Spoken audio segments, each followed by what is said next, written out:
It's time for the Beach Brothers Show. Beach Brothers, Virginia business and politics. Three brothers who live in Virginia Beach, Virginia, and we love Virginia business and politics. Conrad Shezviner is our booking agent. If you'd like to appear on our show, contact Conrad. Jose Cruz is our business bully. If you'd like for your business to be featured on the show, contact Jose. I'm Seko Varner, your producer. Shouts to our sponsors, beginning with Tally and Twine. It's time for a high-quality watch from Tally and Twine. That's tallyandtwine.com. Thanks to Southern Volkswagen Greenbrier for all the great sponsorship you've provided. If you're looking for a new car, you don't need to go far. Southern Volkswagen Greenbrier. Ladies, you want your brows to make people say, wow. So you need microblading from IamLitaWe.com. That's IamLitaWe.com. I'm Seko Varner, and I provide credit fixes, tax resolution, private money lending, and debt consolidation through Positive Vibes Financial. Contact me for your needs. And Conrad Shezviner is running for VB City Council. Good luck to Conrad. And now it's time to get beachy on the Beach Brothers Show.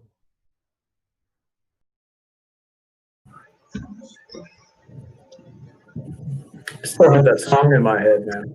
I still have that song in my head. Well, hey, Beach Brothers Show viewers, good evening. We're the show Keeping It Beachy, going in on politics and business, always VB1. On the matter of Virginia Beach, you know we love it. I do, Seko and Jose do.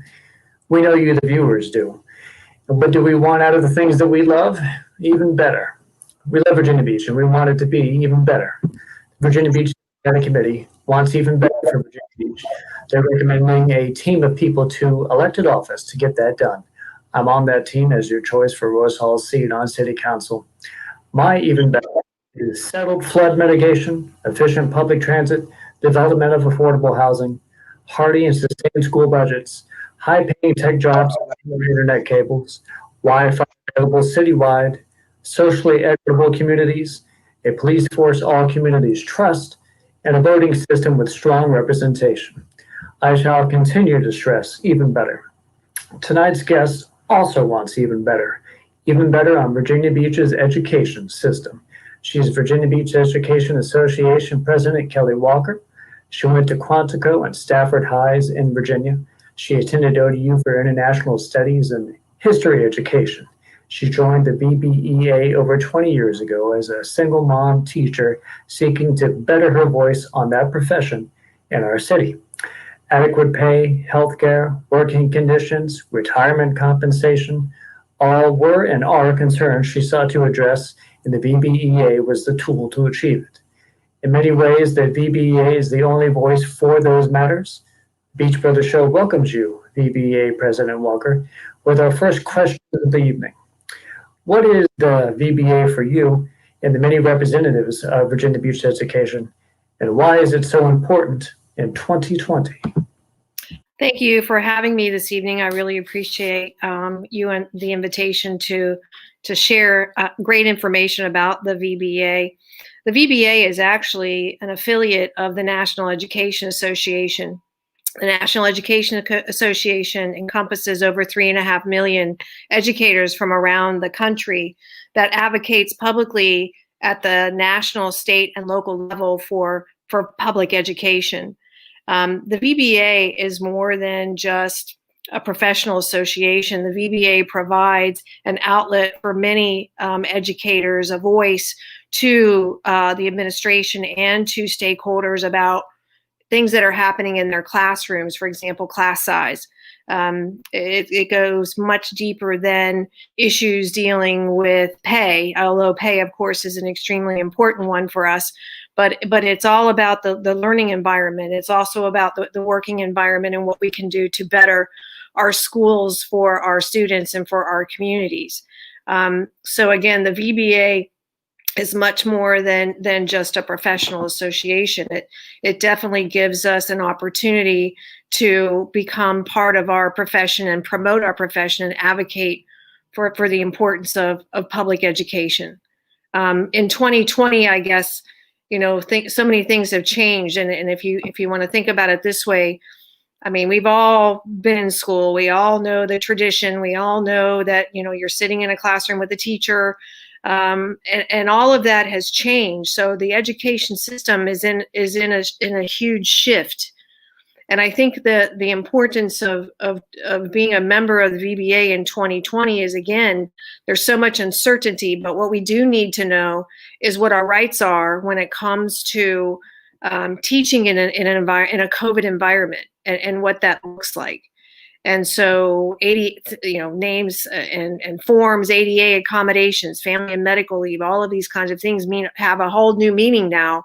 And that's our forte. We ensure that our members and the employees understand their rights when it comes to their working environment, especially under the COVID situation. So now more than ever, it's important to understand the role of the VBA and why it's so important. Did that answer your question? Okay, we're on the doorstep of Labor Day, and we know Superintendent Spence already suggested starting the school year with 9 weeks virtually. COVID metrics are shifting more positive in the city lately, and talk is in class instruction could effectively return as early as September 22nd. Mm-hmm. Should teachers and administration and students and parents be looking that close ahead? Yeah, and that's been the difficult question all along, is when do we return safely to the face-to-face environment? Dr. Spence, his plan to return, and of course the school board adopted this plan, was a phase-in approach, so that even when the numbers were at a certain level, unless of course it's way down there, only certain age groups are going to be going back to face-to-face instruction. We advocated for the 9 weeks online to give us more time to find out best practices in other divisions as they deal with the opening of schools and send students and staff back to a face-to-face learning environment. The concern that we have really is that before COVID, the resources the school division had were limited. We took a $43 million hit in May from City Council, and then another $9 million from the state when COVID hit. And since our budget is heavily, leans towards compensation, 86% of our budget deals with compensation. That means pay. We're paying employees. We're heavily labor intensive.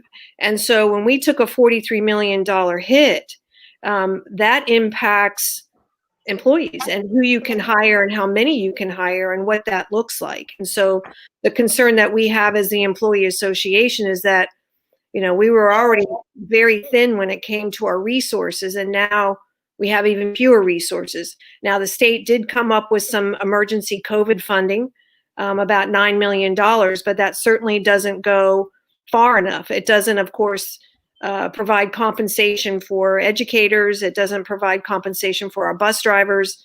There's no raises involved in any of this. So again, we're all taking this very seriously. Okay. This question comes from a Beach Brothers show viewer. She's a teacher and a twice new mom. City school maternity leave policy for teachers is roughly 6 weeks at 60% pay. Many folks stack up sick days to make up that income. Then they deal with a lot of administrative hurdles to get that 60%. It's a whole new problem if they try to get more. We understand looking at this after COVID, but the Beach Brothers are curious if this is a general problem that Virginia Beach and state of Virginia might need to look at with schools? This is really a two-part question, and I'm glad it was asked, because maternity leave, that was changed about 2 years ago. And what happened with the VRS, so it's really complicated, and I'm not going to get into the weeds about it, but what we feel as the employee association is that the maternity leave plan is not favorable to education employees. For example, city employees get 6 weeks of paid maternity leave. That does not happen for the employees in the education system. We feel that this is unfair and unjust, and we're going to work. We've been trying to get administration, and both on city council side and school board side, to rectify this imbalance. The other part to your question is about sick leave in general and stacking sick leave, if that's kind of how I read the question. Right. And so when COVID happened, the first thing the VBA did was ask administration for two things. We asked for a testing center for employees, because Virginia Beach is the second largest Virginia Beach City Public Schools is the second largest employer in the city. The first being Centera. Well, Centera has a testing center because they're a hospital. So we felt that in order to protect our employees and allow them the opportunity to, have quick results so that they feel as though they can return to work safely and not use their sick leave by staying out waiting for test results, was important. The second piece of that was, again, deepening the sick leave bank, so that an employee didn't have to use up their bank sick leave in order if something happened and they had to stay out for COVID. We had a meeting with senior staff, and there's just no money for that. So we as in the employee or the education associations in the Eastern region, we reached out to the General Assembly and to the governor and asked them specifically how they could help to alleviate the sick leave bank issue so that employees would not have to go to work sick. And that's really the bottom line to that issue. And we're waiting to hear. We are hoping that COVID funding from the federal level that can be used at the state level might offset some of that. Again, this has all happened so fastly, and you have to understand, again, we were behind the 8 ball in a lot of these issues before COVID hit, and now that COVID has hit, it's all been it's all in stark relief. Now it's out in everybody's faces that we're seeing all of these deficiencies in our systems. So we're working on it hard, because that's the key to why we wanted to keep the 9 weeks online, is because we wanted a reasonable sense of security for the employees. Good deal.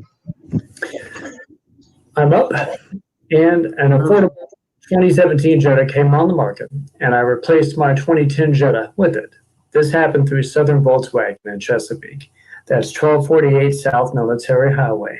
Through Cynthia Rollins and Charlie Roy, you also can get a nice, secure car to replace your current one. So hop on by and replace your car. And replacement is a significant topic for me, specifically on our schools. As a future council member, securing the replacement plans for our schools in this city is a high marker for me. In September 2018, the city adopted a 15-year plan on replacement, of which it's sort of been delayed now. On council, I want to push to secure both city and state funding on school replacement plans. Does the VBEA share a big advocacy on the issue of Virginia Beach school building replacement? Absolutely. And again, this is a two-part issue. It's a state issue and it's a local issue.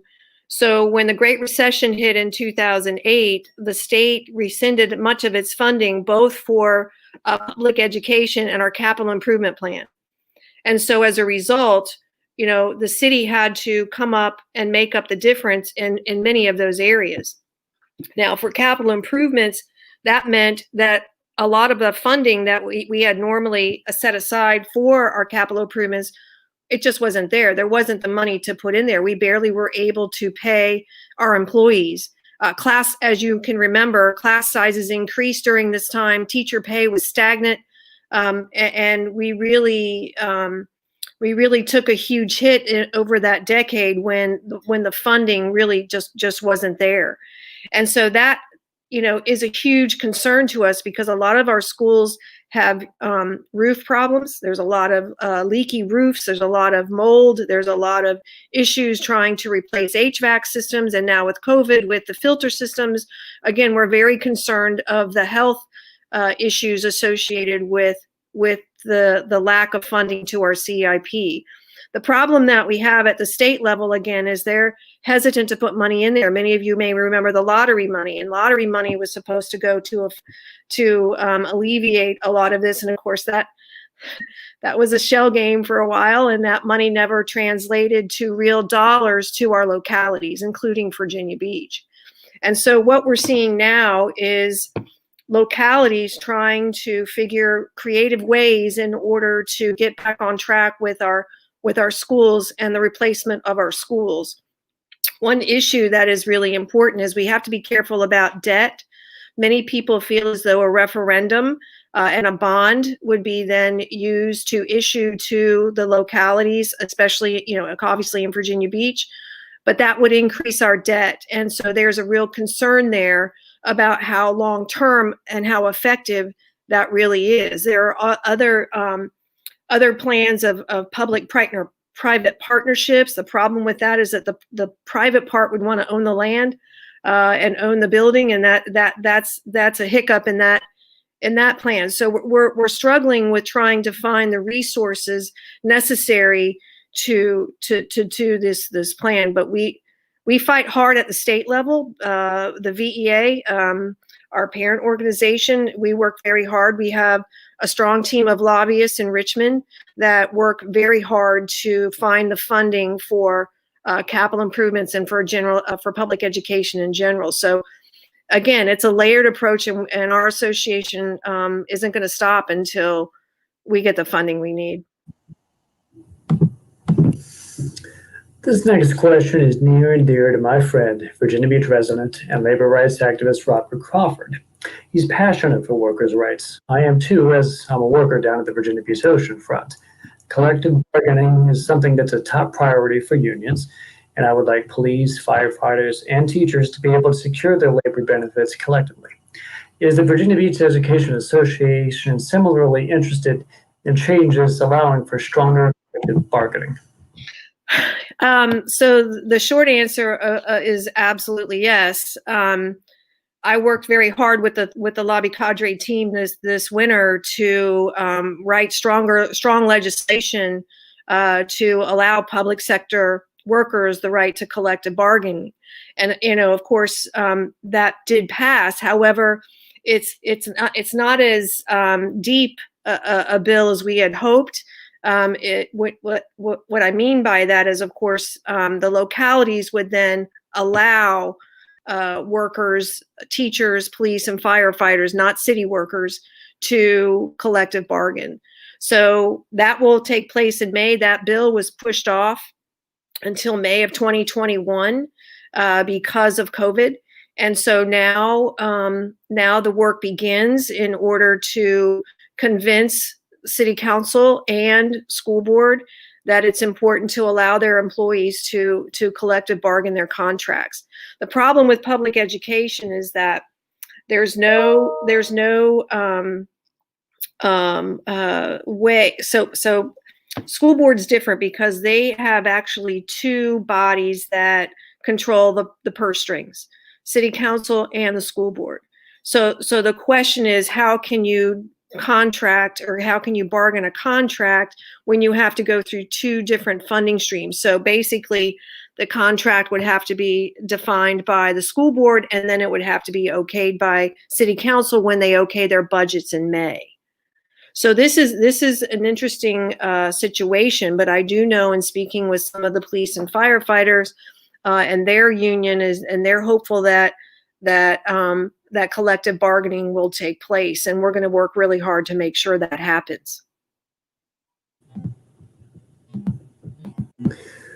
Now, we've had on several school board candidates, and a sticking point is discipline. They mean so regarding administration and teachers dealing with students. As a representative of teachers, can the entire system, from students to teachers to administration to the board itself, be accountable as we want them to be?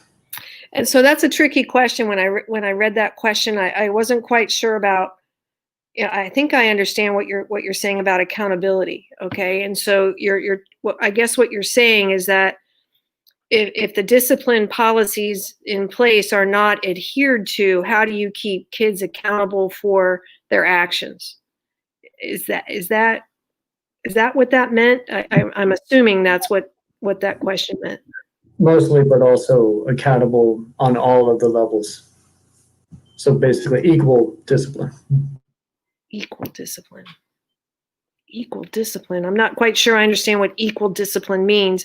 I know that the Virginia Beach has been very progressive in its change in discipline standards. And what I mean by that is we have the PBIS model, which means that certain kids have been targeted more than others because of their race and because of their socioeconomics. And so we're trying to mitigate the negative impact associated with that, with those numbers. And so this new process starts very young. It takes a long time for this process to go into effect. And so what's happening again is there's a lot of misperceptions about what discipline is and what it looks like within classrooms. And I think it's from what I wasn't quite sure about this question because I didn't really quite understand what it is it was asking me. But I think I don't know. I think, are you asking me are principals then following through with referrals, or I'm just not quite sure what the question is really trying to ask me. Just sort of following up on a lot of the candidates wanted to make discipline something of a hallmark of their own campaigns. I didn't really know what they were also meaning either. They just wanted to run on it. So you were representing teachers, so maybe you had a different perspective. Okay, all right. So I understand what you're asking me now. Okay, so there are two parts to that again. You have to change the way we do things because times are different. So there's no longer corporal punishment, obviously, and there's no,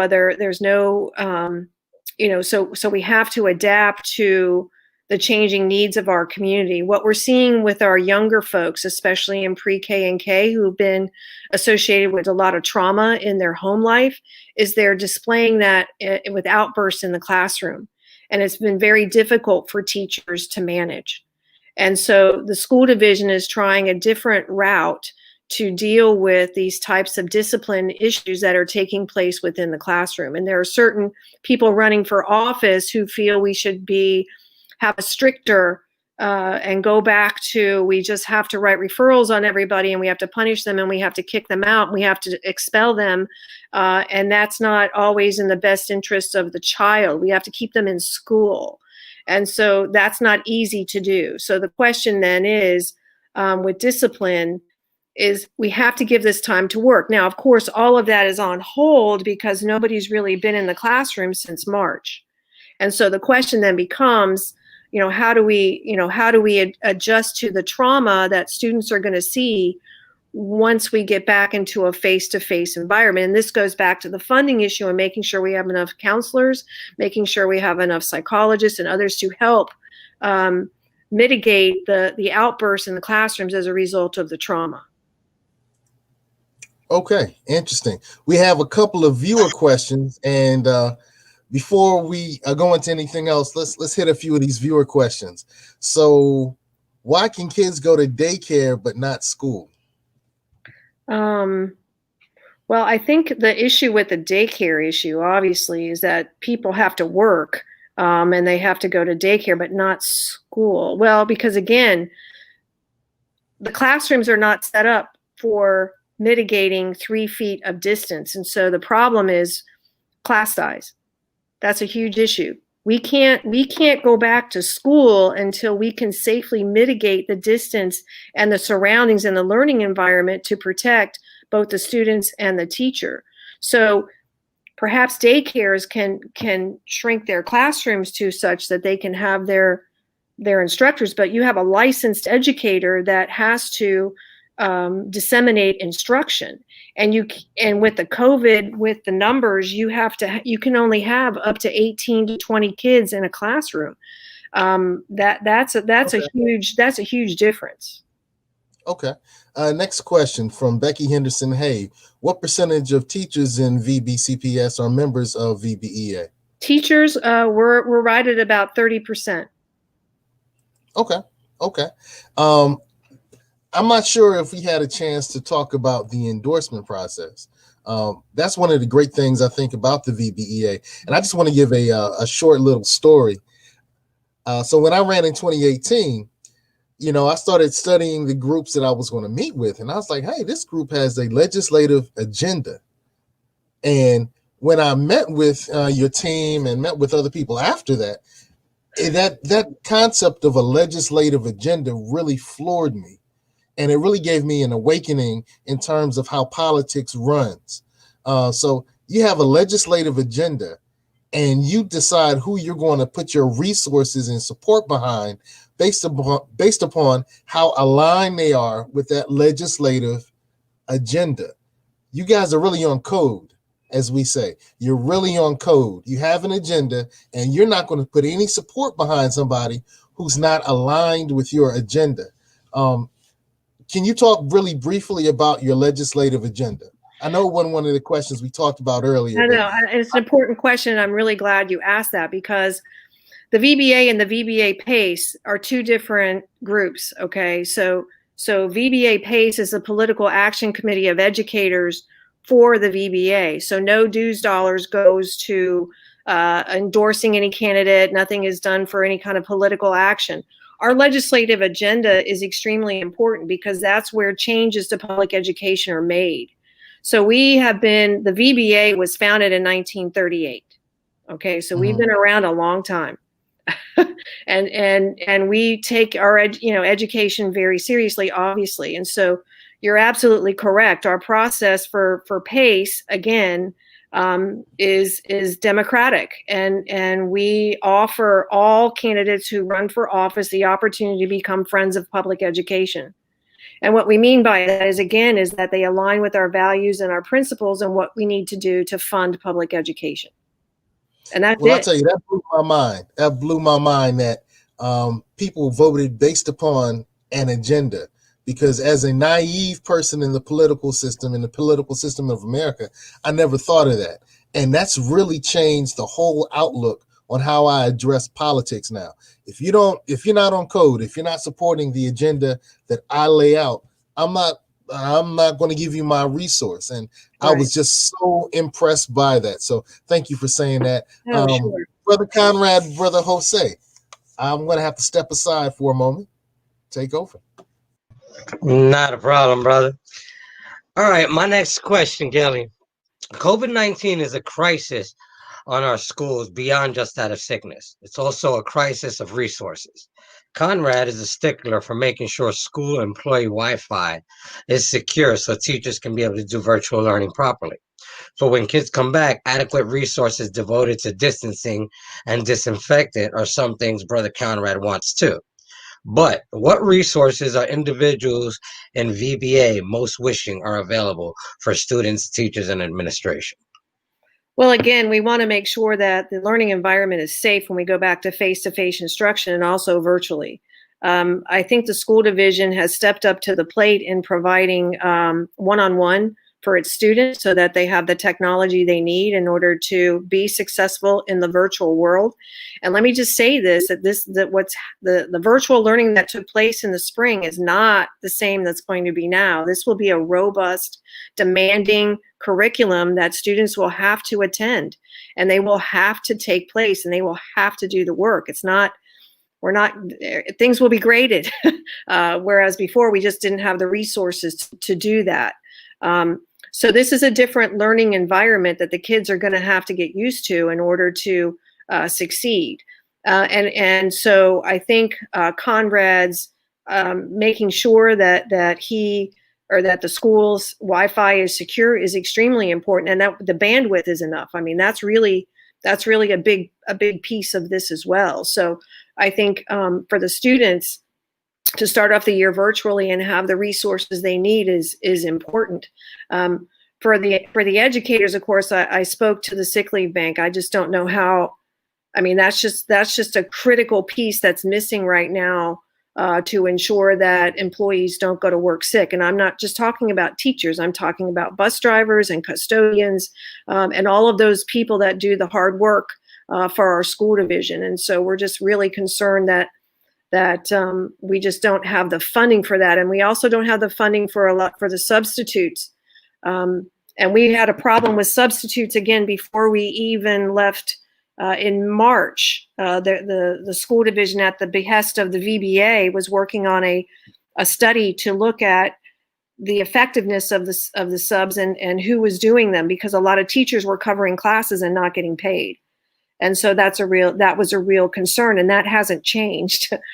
So you're right. COVID has caused a lot of stresses on our resources, and these are just a few. There are many. Wow, that's mind blowing. We've touched on the disparity in minority students being punished in schools overly harshly. It being reported to law enforcement, thusly setting up the school to prison pipeline. The VBA represents a voice for Virginia Beach teachers, and we want to know how administration and teachers are looking to improve the situation with the pipeline. Well, of course, the NEA and the VEA and the VBA take this very seriously. And again, we believe that every student deserves a quality education regardless of their zip code.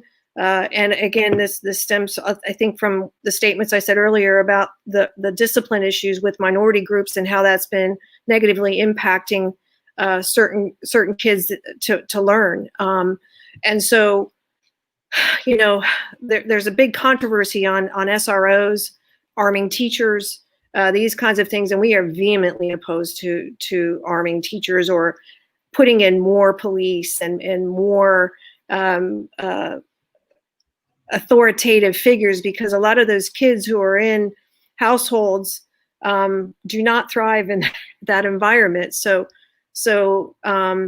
we would oppose any of security personnel or anything that would promote a negative learning environment for those students. I mean, that's it. We don't, we'll do anything we can to stop the school to prison pipeline. Got it. Thank you. Good. So, personally, school choice is a solid buzzword that gives people a good feeling, like they're proactive in their child's education. Parents picking schools is one thing, but tinkering with the funding mechanism is another thing. I want solid and strong school budgets, and vouchers or tax credits can work to remove funding from the general student pot in order for some students to go to private education. To benefit one, it negatively affects all. For the VBEA, is the advent of tax credits and vouchers for use outside the general school system a positive? We vehemently oppose any and all tax credits, vouchers, or anything that siphons funding away from public education, period. We're with you, Conrad, on that. All right, well, straight. I'll go on to my next question, which is a bit more personal.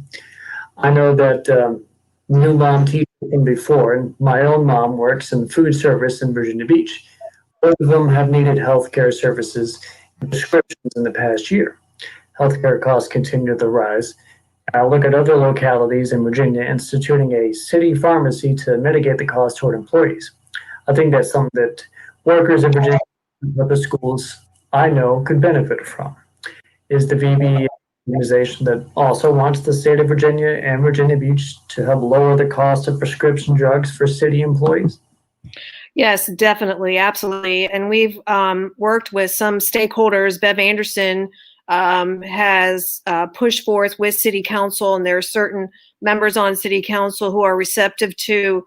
They started a panel to look into the viability of offering that, and it took a long time for us to have that happen. We started talking about this as in the VBA started asking for a pharmacy for employees for 10, 15 years. So finally we started getting traction, and again, COVID. So we're hoping now that those discussions will continue as we move into the fall before the next round of budget, sessions begin, and we can find out the cost of this and what impact that would have on our city. But I will tell you, the city, as you know, I mean, we just had the waste workers, have an issue with their pay. The police and firefighters as well. They receive hazard pay, which is great. But again, there's a real issue with frozen salaries and the compensation of our city workers, our public sector workers. And so if something isn't done with either pay or compensation, such as the pharmacy, I think our city's in real danger.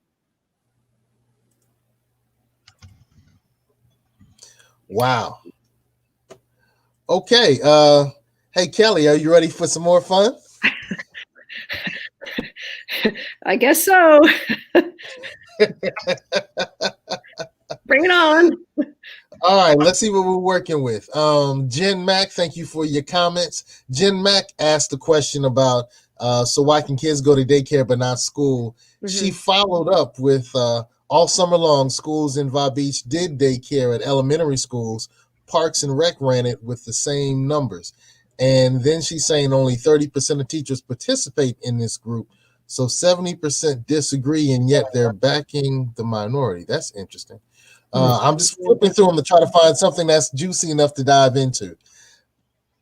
85% of teachers have told the school system they are ready to go back to teaching. How are you advocating for them? Yeah, and that's a really good question. I'm glad it came up. So this is a difficult situation. So in order to teach virtually, if you wanted to teach, the problem is there's a lot of problems, but the issue are the forms and how the forms were presented to the employees.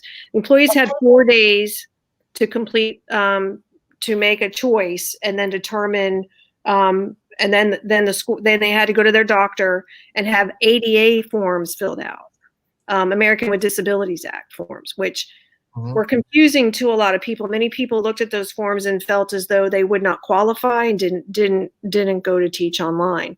I think a large portion of, well, I'm not going to say a large portion, but there are some who felt as though what they taught, it would be difficult for them to teach that if they didn't choose the face-to-face option, especially in the academies and in some of the specialized areas. I did receive a lot of emails from people who were provisionary teachers who felt as though it would negatively impact their job if they chose to teach virtually, which in reality, the opposite was true, but it was a perception that many had, which goes to the last question that you're going to ask me about morale. But a lot of it has to do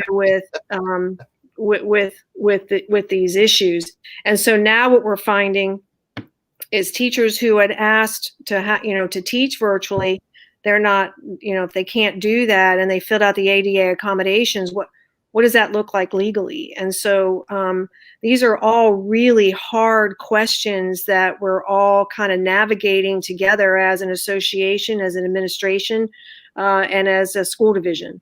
So it's not when you say 85%, it's there are a lot of variables associated with that. And a lot of it has to do with the comfort level of a lot of teachers not feeling comfortable teaching online, and what will that online virtual world look like? Because virtual learning and teaching is much different than face-to-face, and it's not easy. I taught for Virtual Virginia for 8 years. I wrote the comparative politics course and taught it for 8 years.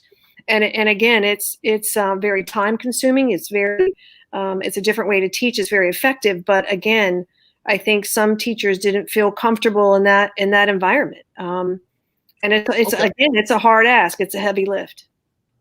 What are your thoughts on bus drivers being told they have to monitor the SLCs in order to keep their jobs? Yeah. Okay. And does the VBEA represent bus drivers? Yes, we represent all public school employees.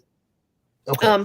So we do have bus drivers as members, and so this is a tough question because the SLCs are only going to operate during the virtual part, right?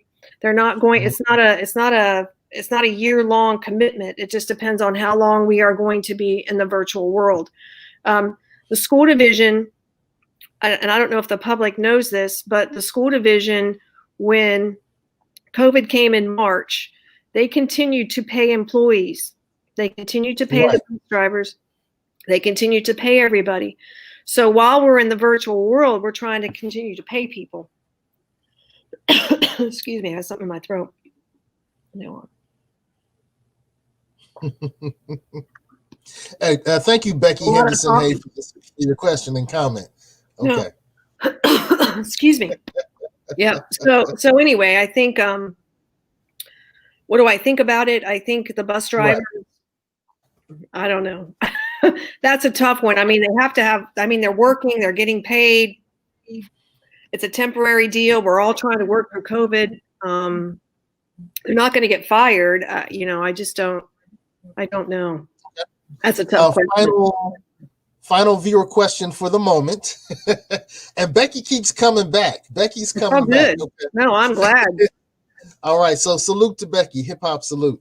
What do you say to teachers who fear for their safety in school because discipline problems in their classrooms that they can't address because of PBIS practices? Yeah, and that's a tough question too. I know I was in and out. So did you describe what PBIS is, what the acronym stands for? I didn't know. And so PBIS is a new way. I don't even know if it's been around for a long time, but basically it takes mediation practices to discipline issues in the classroom. And again, looking at how to deal with issues before they explode, right? So you try to take the kid outside. You get them calmed down. You try before you start writing them up and putting them in the system, right? And so again, the problem that we're having is that so many kids are coming into our classroom with trauma. I'm so glad she asked this question because really the real issue is we don't have the resources we need to deal with kids with trauma. We don't have the counselors. We don't have the psychologists. We don't have the nurses. And so we are stretched to the limit with trying to put everything on the teacher's plate to deal with kids who are coming to our schools with trauma. And until the public understands that we don't have the resources and that we are being expected to solve all the problems, we're not going to get anywhere as a community. And so this is a real, real problem. Now, I'll tell you what, we find it as a problem as educators. But the trauma-informed approach seems like quasi-pseudo, hokey-pokey, kumbaya stuff to some of us in the community. Have we had any definitive data to show that PBIS has been effective in our school system? Now, I know, because I've studied PBIS, that it's been effective nationwide over time. It's not a short fix, it's a long fix.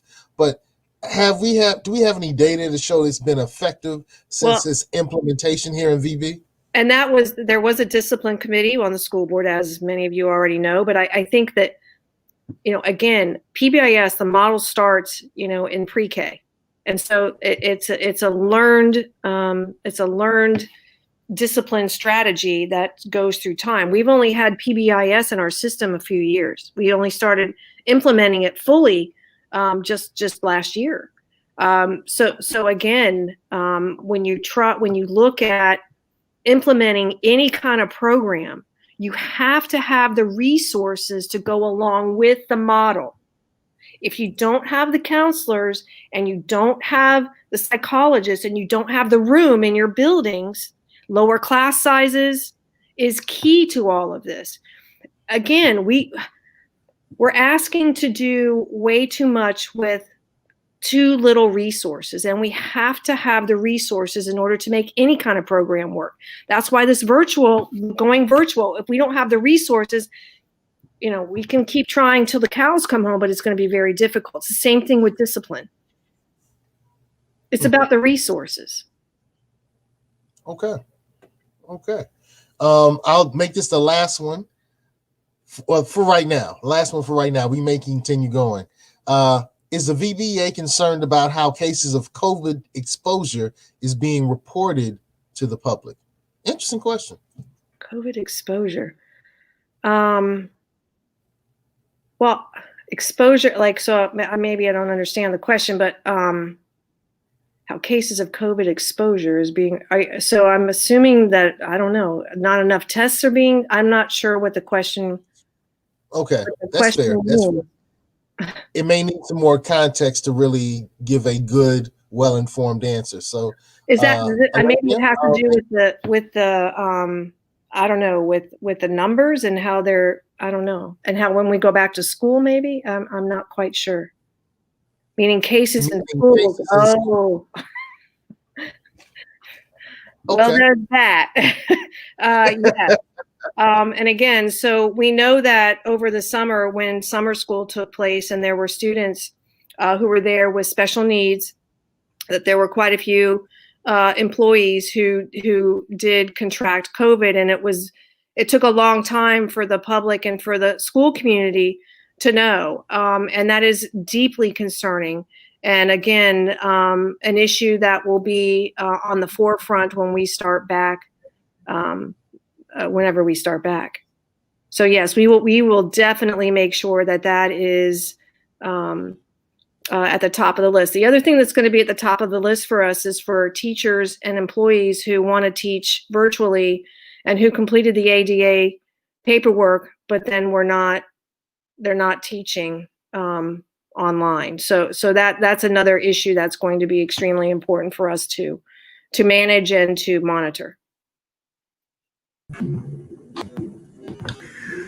Well, I'll sort of close out with my last question of the night. And I like showy examples of speech, be it one person or a collective, like the social justice marches we have seen in Virginia Beach since May, with names like Damian Stennett, RJ Brothers, Aubrey Jones, Gabby Aldea, and others who organize and show their voice. The VBEA did that on July 28th with the Pack the Parking Lot event, and I loved the heck out of it. Can you tell the Beach Brothers about it, what it stood for, who was the message for, was it successful, etc.? Yeah, so thanks for the question, Conrad. Pack the Parking Lot was brought on by the members of the VBA and the community in order to show both not just the school board, but the administration, including Dr. Spence, that we were very concerned about the metrics that he used for putting both students and employees back into classrooms. And I think it was effective. I mean, we did have a large show of support. We had numerous speakers who spoke from the heart, who talked to the school board about, the impact that, if we did go back too soon and there were outbreaks, we certainly don't want people to be harmed. And so we did get that measure out. Dr. Spence, though, has really dug his heels in when it comes to the metric and dealing and listening to the board that he used to develop this metrics. The problem that we have now is we just don't know when we're going to be going back when it comes to school safety. So was it a success? I would say absolutely it was a success. Whenever people have the ability to speak their minds and share their voice and be heard, that's extremely important. This has just been an unusual time. There were no winners or losers in this because, again, so much was at stake. And so I guess, we're just going to keep trying to make sure that we protect the employees and the students. That's what we do. Okay. We have a couple more viewer questions, so let's have some more fun.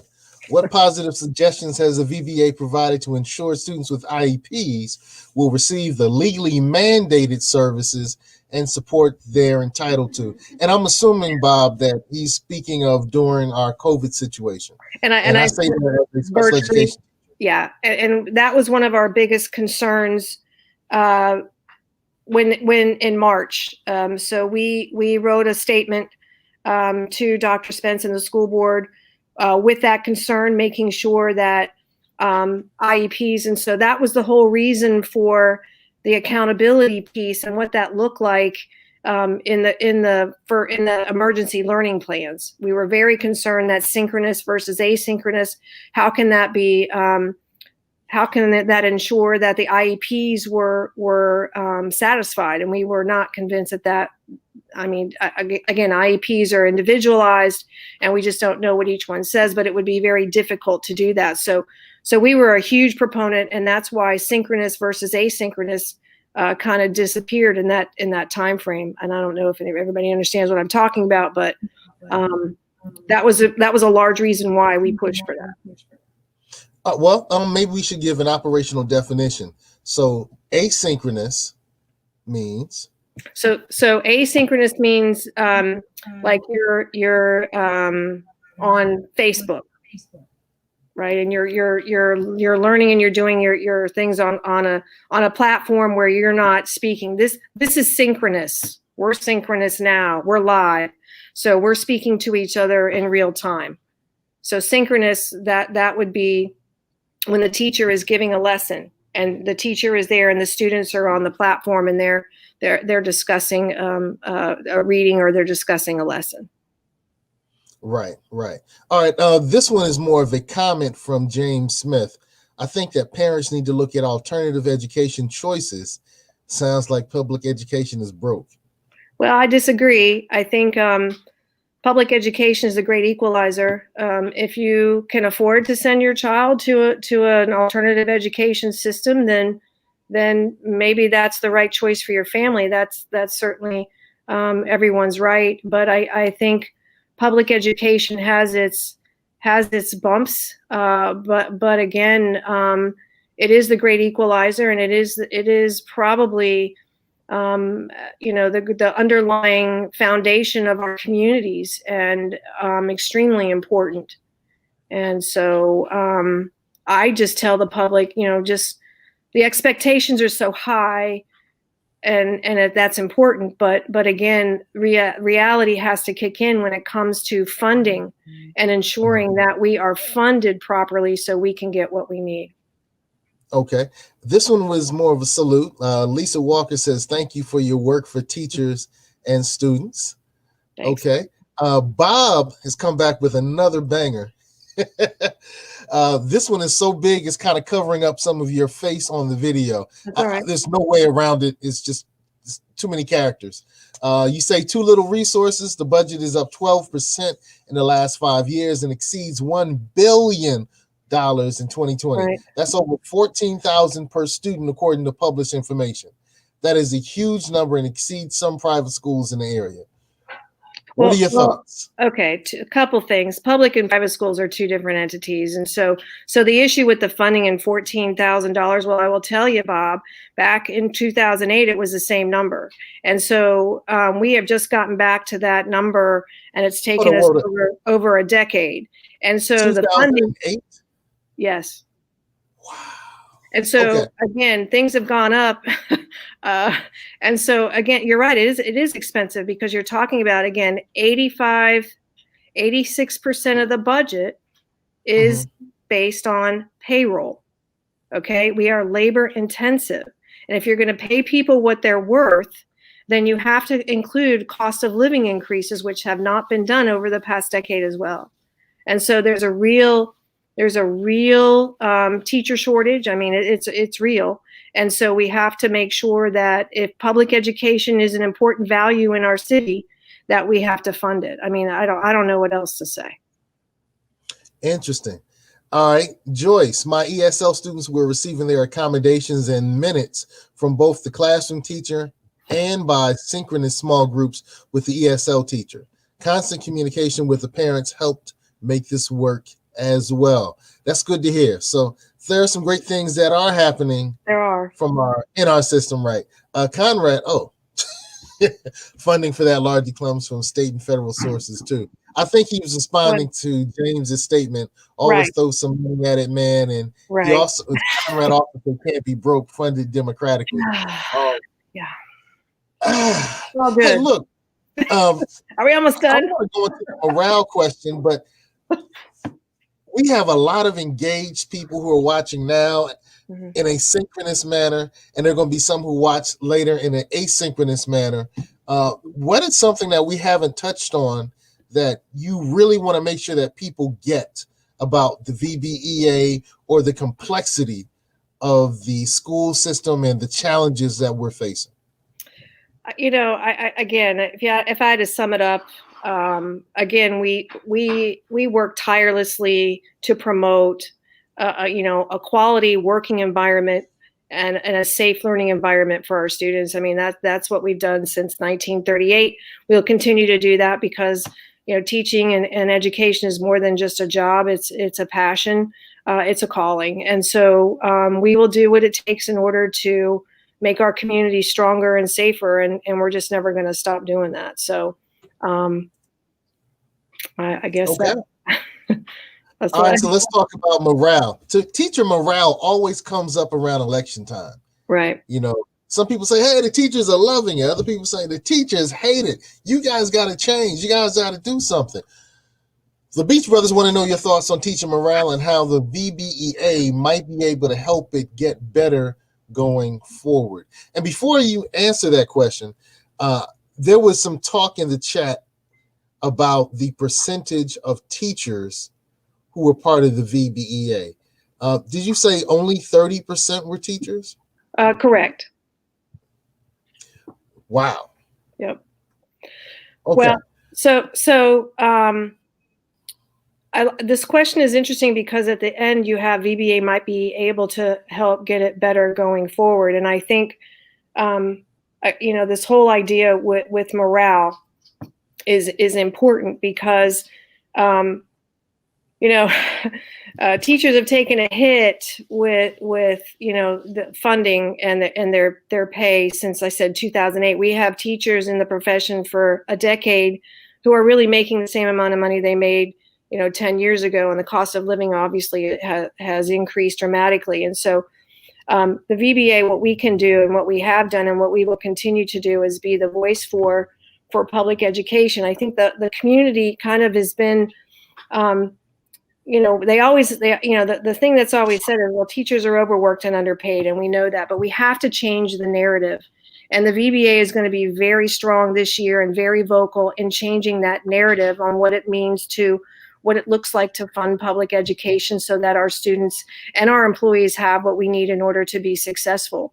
The reason why Virginia Beach is so successful is because of its education system. We know that businesses, and we know that people come here and move here because the schools are so good.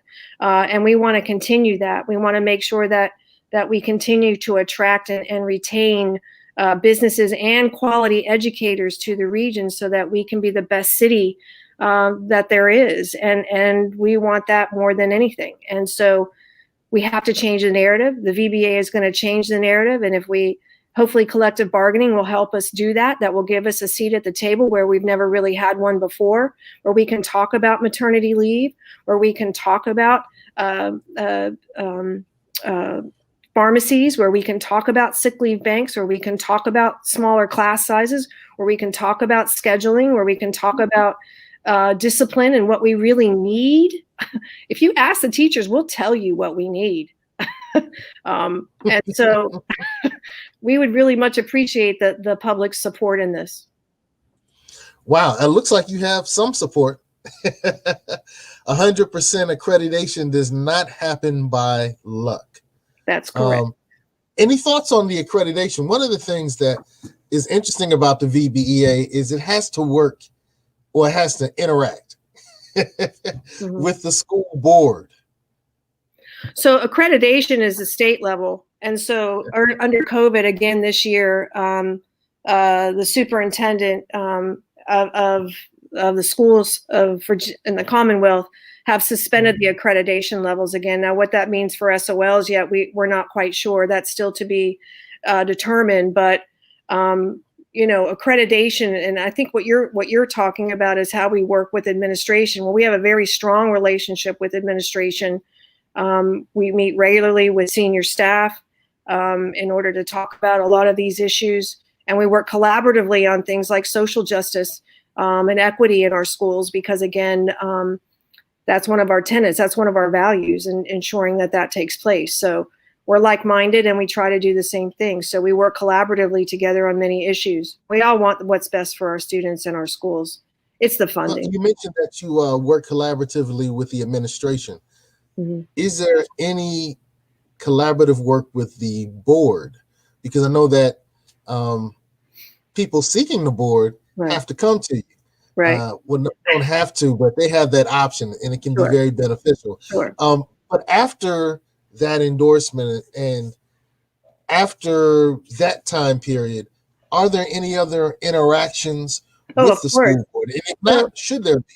Well, so for a good example of a good collaboration with school board and administration and city council was full-day kindergarten. The VBA was pushing for full-day kindergarten for a long time, and working with several school board members and then with several city council members to find the funding and actually get a tax increase for full-day kindergarten was quite a monumental lift, but we did it. And not only did we do it, but we actually pushed to make sure that it happened sooner so that more kids had access to full-day kindergarten. And that's an equity piece. And so that's a really good example of how the VBA pushed really hard to do what was right for our schools and our community. All right. Hey, that was fun. We had some great viewer questions. Hey, thanks to the viewers for your contribution to this piece of work. Because I think it's important that we all know what's happening with some of the organizations that support and are at the helm of our city, particularly when it comes to education. Right. Conrad, last thoughts. I have friends and family that work for Virginia Beach Public Schools, so it's important to me to be able to reach out, speak, have dialogue, work on the issues that matter to the teachers and the associations themselves. So I'm greatly thankful that you wanted to come on tonight and just speak your issues out to the Beach Brothers Show. And as we can see by all the questions tonight, everyone was very interested too. So thank you very much for that. No, thank you for the invitation. I appreciate it. And good luck, Conrad, in your race. Thank you. Good stuff. Jose, any last word? Man, this was an awesome show. I mean, love the questions. Our viewers were on fire tonight, apparently. But I do want to thank Kelly for, her time this evening. Wish her the best. And, we love when guests come back to the Beach Brothers. So feel free to come back. Thank you. All right. Well, Kelly, any last words or thoughts from you? No, just thank you all very much for the opportunity to share information about our association and what we do for our city. And I think your show is awesome. I wish it the best of luck. I mean, this is the first time I've had an opportunity to be on it or actually see it. So I'll certainly tune in. All right, and it looks like Kemper's saying that you did a good job for speaking on behalf of our students and educators. Thank you. All right, so salute that. And we want to take we want to take this moment to salute some of our sponsors as well. So we're going to go through these very quickly. Speaking of good food, that's Jose's part. Speaking.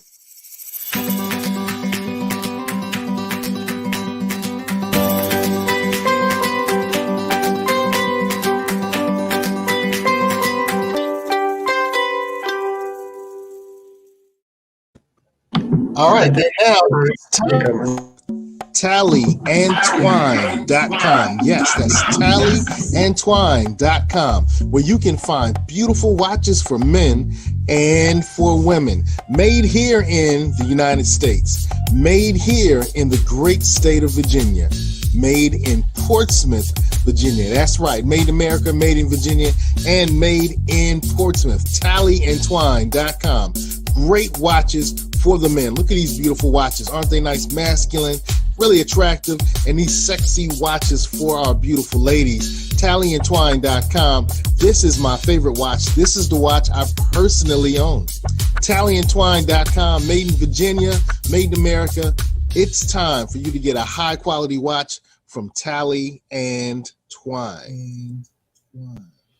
All right, and I know we also want to salute, you like that groove, right? Southern Volkswagen Greenbrier. So you want to take care of that, good brother Conrad? 1248 South Military Highway, Chesapeake, Virginia. Come get you a nice Volkswagen, speak to Cynthia Rawlings and Charlie Roy, and you'll be confident in your driving around car in the 757. Absolutely. Hey, Kelly, Yeah. should more of our teachers join the VBEA, Well, and of why? course they should. Yes, they should join the VBA because, again, we are the voice for public education, and we're not going to stop fighting until we have the resources we need to provide a quality education for everyone. So, please All right. join the VBA. You heard it from Kelly's mouth. So thank you, Kelly, for joining the Beach Brothers show. Gentlemen, wasn't here the entirety of the show. I think we had a great show based upon the comments, man. So I'm loving what's happening. Yeah, I think. I think we had an awesome show. I mean, that was a lot of good questions. A lot of questions, a lot of viewers. Mm-hmm. Awesome. All right, so we have something special happening tomorrow, right? Tell us about it, Jose. Que pasó? Indeed. Tomorrow, normally we have our shows where we do a little bit of political, a little bit of business, more on the political side. Tomorrow, we're going to be having a show that's going to be strictly business related. You don't want to miss it. It's something that's new. It's coming to the 757. It's going to be explosive. It's going to be good. You want to check it out tomorrow. Don't miss it. We'll get all the details tomorrow. Tune in. All right, good. Okay. Salute to Kira. I hope I said it correctly. There you go. I'm a little phonetically challenged sometimes. Salute to Kira Allen and Bob, man. Hey, man, we love your questions. Keep tuning in. We love your questions. We love you. Hopefully you love us too.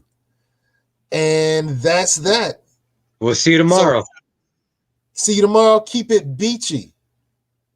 Oh, I didn't say that. I didn't say the end. I always say, hey, power to the protesters. And if you are one, be one. Peace. There you go.